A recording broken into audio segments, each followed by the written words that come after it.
నాలుగో టీ20లో భారత బౌలర్లు అద్భుతం చేశారు. గెలుపు కష్టమేమో అనుకున్న మ్యాచ్లో ప్రత్యర్థికి ఏమాత్రం అవకాశం ఇవ్వకుండా ఆస్ట్రేలియాపై టీమిండియాకు ఘన విజయాన్ని అందించారు.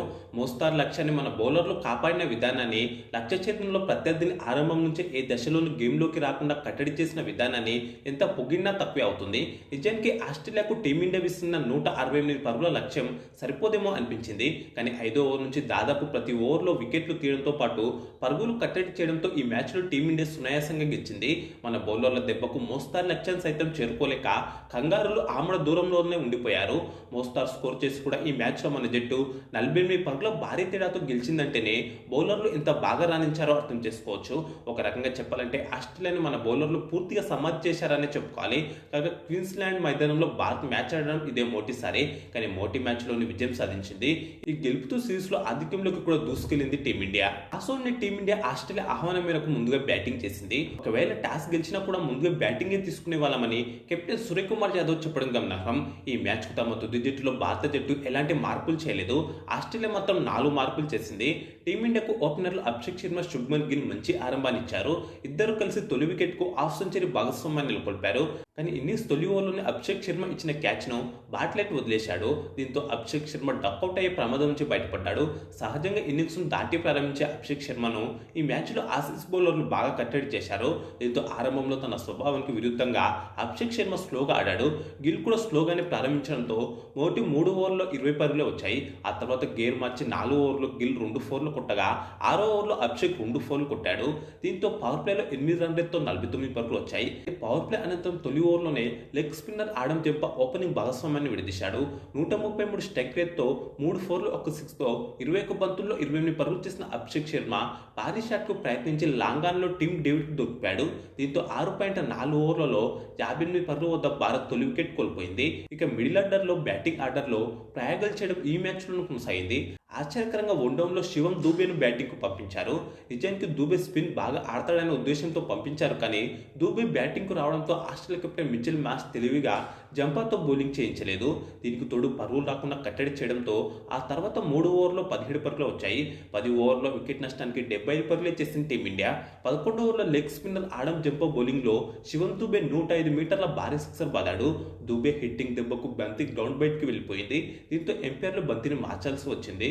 దీంతో దూబే మంచి టచ్ లో కనిపించాడు. కానీ ఈ సిరీస్ లో అదరగొడుతున్న పేసర్ నాథన్ ఎలిస్ 12 ఓవర్లో స్లో బంతితో శివం దూబేని క్లీన్ బౌట్ చేశాడు. దీంతో 88 పరుగుల వద్ద ఇండియా 2వ వికెట్ కోల్పోయింది. 122 స్ట్రైక్ రేట్తో 1 4 1 6తో 18 బంతుల్లో 22 పరుగులు చేశాడు దూబే. ఆ తర్వాత క్రీజులోకి వచ్చిన కెప్టెన్ సూర్యకుమార్ యాదవ్ మంచి టచ్ లో కనిపించాడు. ఆడమ్ జంపా వేసిన 13 ఓవర్లో 2 భారీ సిక్స్లు బాదాడు. స్టోయినిస్ వేసిన 14 ఓవర్లో గిల్ కూడా 101 మీటర్ల భారీ సిక్స్ బాదాడు. దీంతో రన్ రేట్ పెరిగి స్కోర్ బోర్డు ఉరకలు పెట్టడం కూడా ప్రారంభించింది. కానీ 15 ఓవర్లో నాథన్ ఎల్లిస్ మరోసారి దెబ్బతీశాడు. క్రీజులో సెటిల్ అయి హాఫ్ సెంచరీకి చేరుగా ఉన్న గిల్ను ఆ ఓవర్ తొలి బంతికి క్లీన్ బౌట్ చేశాడు. కేవలం 117 స్ట్రైక్ రేట్తో 4 4 1 6తో 39 బంతుల్లో 46 పరుగులు చేశాడు గిల్. చాలా రోజుల తర్వాత మంచి ఇన్నింగ్స్ ఆడినప్పటికీ నిదానంగా ఆడాడు. కాబట్టి మొత్తంగా గిల్ మరోసారి నిరాశపరిచాడని చెప్పుకోవాలి. దీంతో 121 పరుగులకు టీమిండియా 3 వికెట్లు కోల్పోయింది. ఇక అదేం దరిద్రమో కానీ ఇక్కడ నుంచి భారత జట్టు వరుసగా వికెట్లు కోల్పోయింది. మంచి టచ్లో కనిపించిన సూర్యకుమార్ యాదవ్ పేసర్ బాట్లెట్ వేసిన ఆ తర్వాతి ఓవర్లోనే భారీ షాట్కు ప్రయత్నించి స్క్వేర్ లెగ్ బౌండరీ లైన్ వద్ద టీమ్ డేవిడ్కి దొరికాడు. 200 స్ట్రైక్ రేట్తో 2 సిక్స్లతో 10 బంతుల్లో 20 పరుగులు చేశాడు సూర్య. కానీ భారీ ఇన్నింగ్స్ ఆడడంలో మరోసారి నిరాశపరిచాడు. ఇక స్పిన్నర్ ఆడమ్ జంపా 17 ఓవర్లో కోలుకోలేని దెబ్బతీశాడు. ఒకే ఓవర్లో తిలక్ వర్మ, జితేష్ శర్మ ఇద్దరిని పేవిలించేశాడు. 6 బంతుల్లో 5 పరుగులు చేసిన తిలక్ జోష్ ఇంగ్లీష్కు క్యాచ్ అవుట్ అవ్వగా 3 పరుగులు చేసిన జితేష్ శర్మ లెగ్ బేస్లో అవుట్ అయ్యాడు. సంజు స్థానంలో జట్టులోకి వచ్చిన జితేష్ ఆకట్టుకోలేకపోయాడు. దీంతో 136 పరుగులకి టీమిండియా 6 వికెట్లు కోల్పోయింది. ఇక గత మ్యాచ్లో విన్నింగ్ నాక్ అన్న వాషింగ్టన్ సుందర్ కూడా ఈ మ్యాచ్లో విఫలమయ్యాడు. 2 ఫోర్లతో 7 బంతుల్లో 12 పరుగులు చేసి నాథన్ ఎల్లిస్ వేసిన 19 ఓవర్లో కూహ్నే మ్యాన్కు క్యాచ్ అవుతాడు. స్టోయినిస్ వేసిన చివరి ఓవర్లో అక్షర్ పటేల్ వరుసగా ఓ 4 6 బాదాడు. దీంతో జట్టు స్కోర్ 160 దాటింది. కానీ ఆ ఓవర్లోనే హర్షదీప్ సింగ్ డక్అవుట్ అయ్యాడు. మొత్తంగా నిర్ణీత 20 ఓవర్లలో భారత జట్టు 8 వికెట్ల నష్టానికి 167 పరుగులు చేసింది. 190 స్ట్రైక్ రేట్తో 1 4 1 6తో 11 బంతుల్లో 21 పరుగులు చేసిన అక్షర్ పటేల్, ఒక పరుగు చేసిన వరుణ్ చక్రవర్తి నాటౌట్గా నిలిచారు. ఆస్ట్రేలియా బౌలర్లలో నాథన్ ఎల్లిస్ చెలరేగాడు. 21 పరుగులు ఇచ్చి 3 వికెట్లు తీశాడు. జంపా కూడా 3 వికెట్లతో చెలరేగాడు. పరుగులు ఎక్కువగా 45 ఇచ్చినప్పటికీ కీలక వికెట్ తీశాడు.